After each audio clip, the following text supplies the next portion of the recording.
ডাব মাখা খাইতে যে এত ভালো লাগবে এটা তো আগে বুঝি নাই।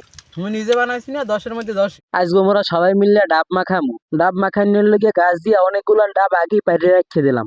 এরপরে সবগুলানের কাট দিয়ে পানি খাইয়া লাইলাম। মূলত ডাব মাখার জন্য আর পানির কোনো দরকার হয় না, দরকার হয় আর ভিতরের জিনিসটা।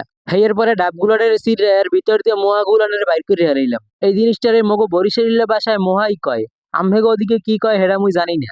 এখন ছেঁচনি দিয়া এই জিনিসটারে ভালো করে ছেঁচে লইতে হইবে। আর এই দায়িত্বটা দিলাম মোর বাইরে ফ্রি। আর এই মাখাইনের লইগে যা কিছু দরকার হয় সবকিছু মুই আগেই এনে রেডি করে রাখছিলাম। এই মাখাইনের দায়িত্বটা পড়ছে মোর উপরে, কারণ সবাই কয় মুই মাখাইলে নাকি অনেক ভালো লাগে। ভালো করে মাখাইনের পর সবাই মিলে খাওয়া শুরু করে দিলাম। সবাই দেখি অনেক মজা করে খাইতে আছে, এর লইগে সবাইদের একটু মতামত জানতে চাইলাম। এই যে নারিকেলের মোয়া বানানি, এটার আপনি 10-এর মধ্যে কত দেবেন?